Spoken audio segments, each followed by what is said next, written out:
오늘 주님의 몸된 예배당에 나와 예배드리는 여러분을 주님의 이름으로 환영합니다. 오늘 예배드리는 이 한 시간이 세상에서 한 시간이 아닌 여러분의 삶이 변화되고 또 하나님을 만나고 또 여러분의 영혼이 회복되는 귀한 거룩한 한 시간이 될 수 있기를 주님의 이름으로 축원드립니다. 오늘이 4월 30일 마지막 주일입니다. 벌써 1년이 3분의 1이 지나갔습니다.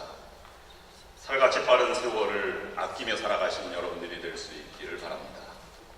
또한 오늘은 교회력으로는 부활절 세 번째 주일입니다. 그런데 크리스마스나 아니면 주현절 아니면 성령 강림절 이렇게 부를 때에는 크리스마스 후 첫 번째 주일, 그 크리스마스 탄생일이기 때문에, 아니면 예수님이 이 땅에 육신의 몸으로 오신 것을 기념하는 주연절도 주연절 후 몇째 주, 아니면 성령 강림도 한 사건이기 때문에 성령 강림 후 몇째 주 이렇게 이름을 하는데, 부활절만은 부활 후가 아닌 부활절 첫 번째, 두 번째, 세 번째 주 이렇게 이름을 부르고 있습니다. 그 의미는 부활의 한 예수 그리스도의 죽음에서 다시 살아나신 큰 사건이긴 하지만 우리도 믿음으로 부활에 동참한다고 해서 부활절 첫 번째, 두 번째, 세 번째 이렇게 부르고 있는 것입니다. 부활절기를 지내는 여러분들에게 알 수 없지만 하나님의 능력으로 성령의 인도하심으로 여러분의 삶이 회복되고 또 부활의 능력이 충만하셔서 날마다 승리하시는 여러분들의 삶이 될 수 있기를 주님의 이름으로 축원합니다. 또 우리 교회는 두 달에 한 번씩 올해에 속회주일로 지킵니다. 예배가 끝나면 이제 각 속회별로 흩어지셔서 이제 말씀과 찬송과 기도를 나누고 함께 구제의 시간을 갖습니다. 여러분, 속회 예배 드릴 때마다 진지한 마음으로 성령의 인도하심과 수치하심이 있기를 기도하며 참여하시기를 바랍니다. 이 속회 예배를 준비하기 위해서 속장님들과 인도자님들이 두 달 동안 아주 열심히 준비하셨고 연락을 하셨을 것입니다. 서로 찬송 부르고 기도하는 가운데 말씀을 사모하고 또 기도의 제목, 속회 예배 드리는 분들 중에서는 마음에 간절한 기도의 제목을 가진 분들도 계실 것입니다. 간절히 합심으로 기도하시고 또 모여서 삶의 교제를 나누고 또 속회 발전을 위해서 기도할 때 뜨거운 기도의 시간이 되어서 예배 드리는 것보다 더 속회로 모여서 가까이서 느끼는 성령의 인도하심을 체험하는 귀한 속회주일이 될 수 있기를 바랍니다. 오늘 말씀은 속회주일과 함께 맞물려서 똑같은 본문에 있는 말씀을 묵상하려고 합니다. 오늘 말씀은 사울 왕을 하나님이 사무엘을 통해서 기름 부어서 세우신 이후에 사울 왕을 세우는 것을 하나님이 후회하시는 그러한 말씀입니다. 그것은 아멜렉과의 전쟁을 통해서 하나님이 아멜렉의 모든 것을 진멸하라, 살아있는 것은 다 없애라 라고 하는 말을 명령하셨는데, 그 중에서 살진 짐승을 자신의 깃들에 숨겨 놓았기 때문에 하나님이 후회하셔서 그를 버린다고 하는 말씀이 오늘 본문 말씀입니다. 오늘 14절 말씀에서 보면 우리가 읽지 않았습니다마는 사무엘이 이르되 그러면 내 귀에 들려오는 이 양의 소리와 내게 들리는 소의 소리는 어찌 됨이니까, 이렇게 지적하는 말씀이 나옵니다. 사울은 그 말을 듣고 난 다음에 이 사무엘에게 자신을 변명하고 거짓말로 대답을 합니다. 사울이 이르되 그것은 우리가 아멜렉 사람에게 끌어온 것인데 백성이 당신의 하나님 여호와께 제사하려 하여 양들과 소들 중에 가장 좋은 것을 남기며 그 외의 것은 우리가 진멸하였습니다. 이렇게 보고를 하게 됩니다. 사울을 이제 왕을 폐위시킬 것을 결정한 하나님께서 오늘 본문 말씀을 통해서는 여러분들이 아는 아주 유명한 두 구절 말씀, 귀에 익은 말씀이 우리에게 들려지고 있습니다. 17절과 22절 말씀입니다. 17절 말씀에는 사무엘이 이르되 왕이 스스로 작게 여길 그때 이스라엘의 지파의 머리가 되지 아니하셨나이까, 여호와께서 왕에게 기름을 부어 이스라엘의 왕을 삼으셨습니다 라는 말씀이 기록되어 있고, 22절 말씀에는 사무엘이 이르되 여호와께서 번제와 다른 제사를 그의 목소리를 청종하는 것을 좋아하시는 같이 좋아하시겠나이까, 순종이 제사보다 낫고 듣는 것이 수양의 기름보다 낫습니다 이런 말씀을 이 사무엘이 전해주고 있습니다. 오늘 이 말씀을 통해서 우리가 사무엘이 왜 이 사울에게 회의를 알려드리고 더 이상 왕이 되지 못하게 하셨는가 하는 것을 묵상하면서 사울이 그동안은 잘하였으나 마지막 시험에 통과하지 못하고 왕이 폐위된 것을 묵상하면서 우리의 신앙을 조망해 보려고 합니다. 사무엘상에서 보면 사울을 세우는 왕을 세우는 이야기를 자세히 기록하고 있습니다. 사울은 처음부터 아주 화려하게 왕으로 등극한 인물 중에 하나입니다. 그 말씀 보면 대체적으로 보면 7가지를 아주 극찬한 내용들이 사무엘상에는 기록되고 있는데요. 첫 번째, 그는 베냐민 지파의 기스라고 하는 유명한 가문의 아들로 태어난 것을 지적하고 있습니다. 두 번째로는 그의 용모가 아주 준수하여서요. 그는 준수한 소년이고 이스라엘에서 가장 아름다운 소년 중에 하나였다. 가장 미남 중에 하나였다. 라고 기록하고 있습니다. 세 번째로는 그는 다른 사람보다 키가 얼마나 더 크느냐면 어깨 하나만큼은, 어깨 위만큼 더 크다고 했습니다. 이미 기골이 장대에서 장수, 지도자의 자격을 가지고 태어난 사람으로 묘사하고 있습니다. 네 번째로 그는 그의 성품도 잃어버린 암나귀를 찾기 위해서 부모의 말씀에 순종해서 산지 지방을 아주 샅샅이 돌아다닐 만큼 순종적이고 성실한 사람이었음을 기록하고 있습니다. 다섯 번째로 자신의 왕됨을 반대했던 자들을 용서하고 정치적으로 보복을 하지 않았던 관대하고 너그러운 사람으로 묘사하고 있습니다. 여섯 번째, 왕으로 뽑혔을 때 너무 그는 부끄러워서 진보 딸의 위에 숨을 정도로 그는 겸손한 사람이었습니다. 마지막 일곱 번째, 그가 왕이 되었을 때 온 백성이 왕의 만만세를 부르면서 열렬히 환영했던 인물입니다. 이스라엘 백성의 민심도 사울 왕에게 있었습니다. 그런데 그가 바로 왕으로 등극한 사울입니다. 사울을 하나님께서 세우시고 지금까지 도와주셨습니다.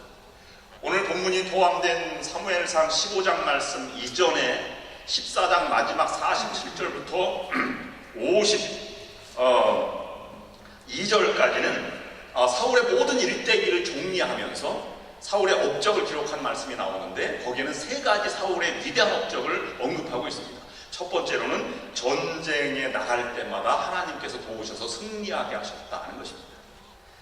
47절 8절 말씀 보면 사울이 이스라엘 왕위에 오른 후에 사방에 있는 모든 대적 곧 모압과 암몬 자손과 에돔과 소바의 왕들과 블레셋 사람들을 쳤는데 향하는 곳마다 이겼고 용감하게 아멜렉 사람들을 치고 이스라엘을 그 약탈하는 자들의 손에서 건졌더라 라고 기록하고 있습니다. 사울이 위대해서 이기는 것이 아니었습니다. 하나님이 도와주셔서 이기게 한 것입니다. 사무엘상 11장에 보면 암몬 족속들과의 전투를 자세하게 기록하고 있습니다. 그때 사울은 보통 사람이 아니었습니다. 하나님의 신이 성령이 임해서 그는 영적으로 아주 뚜렷한 지도력과 영역을 가지고 있었고 그리고 전쟁에 임할 때 손을 잡아서 다 각을 떠서 이스라엘 각 지파에게 보냈습니다. 하나님 말씀은 어디면 이와 같이 될 것이라고 하는 경고의 말씀을 경고를 내리고 결의를 다지고 전쟁에 나아갔던 것입니다. 그런데 크게 역사하셔서 이 지도력과 함께 암몬 족속을 전투에서 이기게 하셨습니다. 사울은 그때 경험했습니다. 전쟁에서 승리할 수 있게 된 것은 자기의 힘이 아니라 하나님의 도우셨음을 그는 깨닫게 된 것입니다. 두 번째로 14장 49절부터 51절 말씀에는 사울의 가족을 소개하고 있는데요.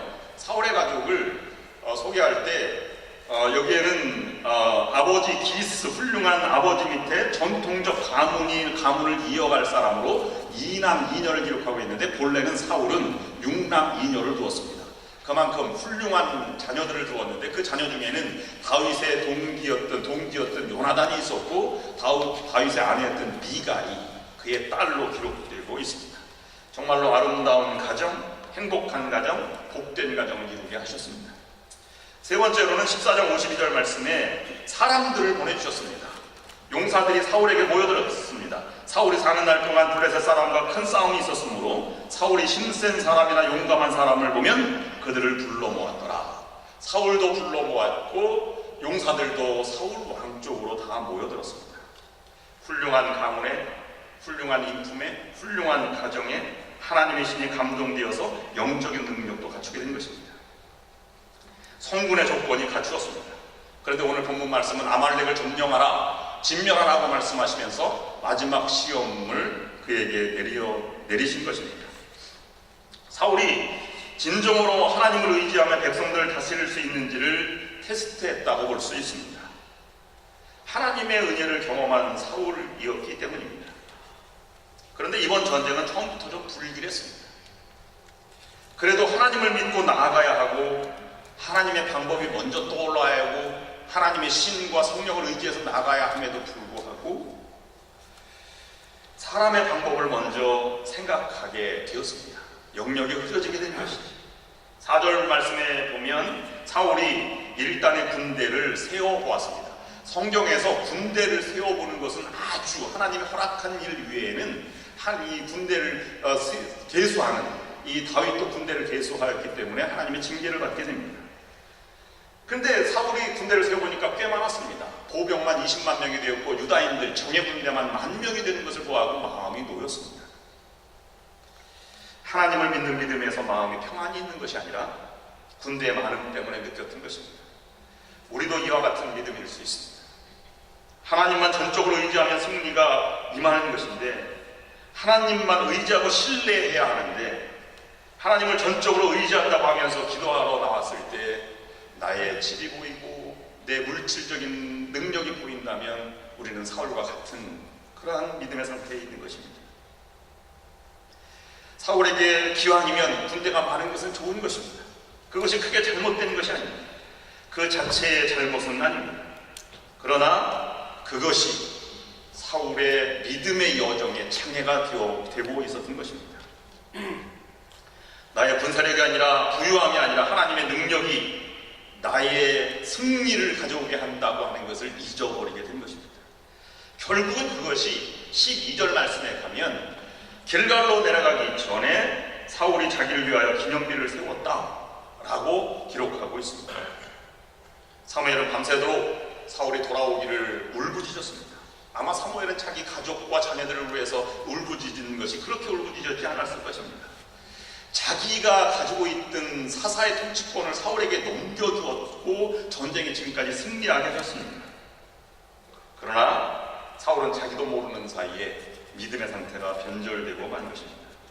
화려한 등장에도 불구하고 마지막은 그는 교만하여 하나님께 버림받은 자가 된 것입니다. 23절 말씀에 왕이 여호와의 말씀을 버렸으므로 여호와께서도 왕을 버려 왕이 되지 못하게 하셨습니다. 오늘 마지막 시험이라고 하는 주제를 가지고 이 아말렉 전쟁에서 사울을 묵상하면서 우리의 믿음을 되돌아보게 됩니다. 어떻게 보면 하나님이 우리를 지금까지 하나님의 도우심으로 여기까지 오게 하셨습니다.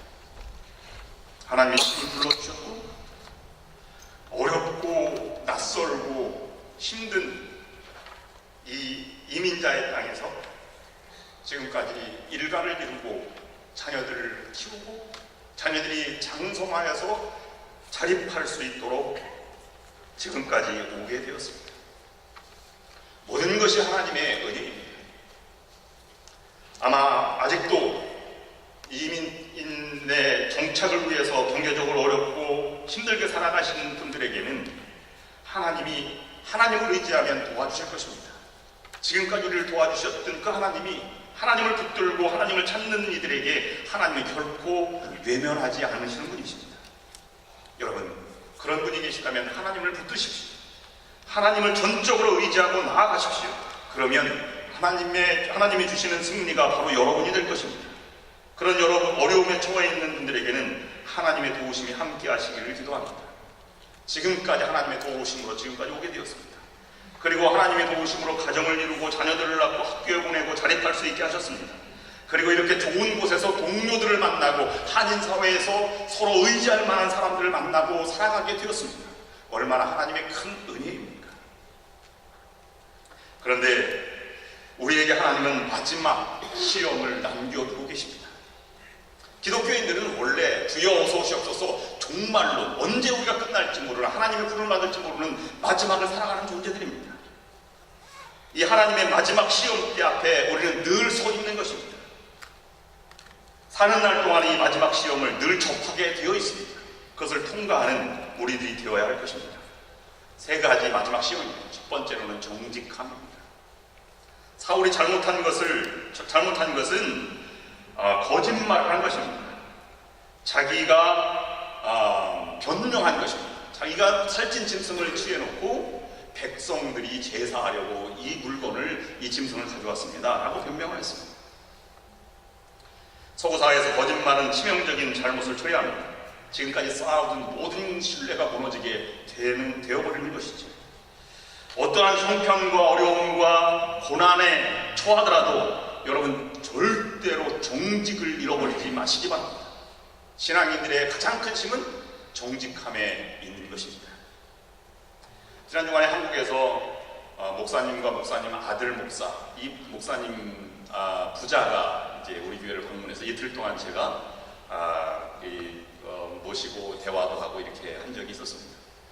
근데 아들 목사님이 대화하는 가운데 제가 이랬습니다. 미국의 학교에서는 어느 학교나 성적 장학금 제도가 없습니다. 공부를 잘한다고 해서 무조건 돈을 주지 않습니다. 자기가 돈이 필요하다고 하면 학교에나 장학재단에서 그 학생이 정말로 자격이 있는지를 묻고 일정 자격이 주어지면 신청한 자에 한해서 학비를 지원하고 장학금을 지원해주는 제도입니다. 그랬더니 이 목사님이 깜짝 놀라시더라고요. 한국에서는 성적 장학금이 있는데 미국이 없다는 것을 보고. 그래서 목사님이 질문하시더라고요. 누군가가 내가 돈이 많은데 돈이 더 필요해서 장학재단에 신청할 수도 있지 않겠습니까? 그래서 그게 쉽지 않지만 그래도 뭐 세금 보고하고 재산도 다 이렇게 투명하게 하는 사회이니까 거짓말이 쉽지 않지만 그래도 거짓말 하려면 할 수도 있을 것입니다. 근데 죽을 때까지 발견되지 않으면 다행이고요. 만에 하나 발견되면 그 사람은 아마 이 사회에서 적응하기 어려울 것입니다. 이런 말씀을 전해드렸습니다. 신용사회, 신뢰 있는 그런 사회가 되어가는 것이 우리가 살아가고 있는 사회가 되는 것이죠.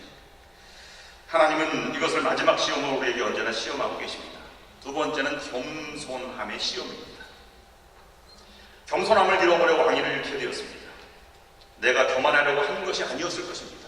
기념비를 세운 것도 자기가 하지 않으려고 했는데 신하들이 기념비를 세우도록 그렇게 요청할 수도 있었을 것입니다. 그런데 그것을 용납한 것이 교만의 모습으로 바뀌어지게 되었습니다. 스스로 작게 여길 때 왕으로 세움을 받았으나 이름이 드러내려고 했을 때 교만의 죄를 범하게 된 것입니다. 여러분, 성경에 교만하다고 하는 말은 정말로 교만해서 교만하는 것이 아닙니다. 교만의 원래 히브리어 의미는 꼭꼭 숨어라 머리카락에 보인다는 의미입니다. 아무리 겸손하려고 해도 작은 부분 하나라도 나타나면 교만이 될 수 있다고 하는 것입니다. 여러분, 일생을 살아가는 동안 어느 순간에도 우리는 마지막 시험대에 있습니다. 여러분, 어느 순간에도 여러분 이름이 드러나지 않는 겸손하고 헌신적인 삶을 살아가셔서 하나님의 능력만이 여러분 나타날 수 있는 여러분들이 될 수 있기를 원합니다. 마지막 세 번째로는 순종의 시험입니다. 순종이 무엇입니까? 하나님이 시키는 대로 하는 것입니다. 기적이 무엇입니까? 복음대로 살아가는 것이 기적입니다. 복음대로 살아가면, 말씀대로 살아가면 우리의 삶이 달라집니다. 거기에 세상 사람이 알 수 없는 감동이 있고, 거기에 세상 사람이 느낄 수 없는 치유와 회복이 있는 것입니다. 여러분, 말씀대로 살아가십시오. 복음대로 살아가신 여러분들이 될 수 있기를 축원합니다. 성경이 용서하라고 하면 용서하십시오. 도와주라고 하면 도와주십시오. 사랑하라고 하면 사랑하십시오. 함께하라고 하셨으면 함께 살아가시는 여러분들이 되길 바랍니다. 그런 삶에 하나님이 부어주시는 기적과 풍요함이 있을 것입니다. 교회 부흥이 무엇입니까? 교회 부흥이란 복음이 살아있고 복음대로 살아가는 자들이 있는 교회가 부흥하는 교회입니다.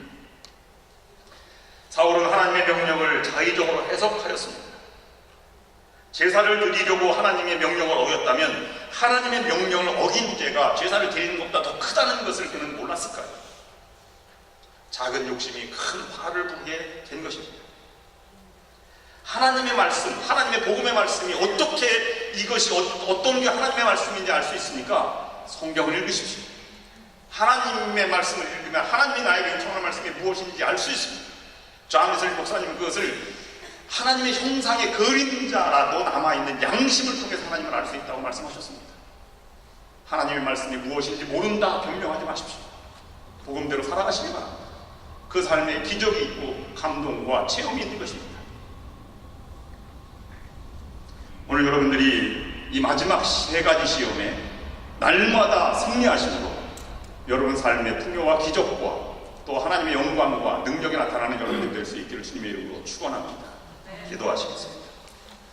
하나님, 날마다 찾아오는 마지막 시험 앞에 서 있습니다.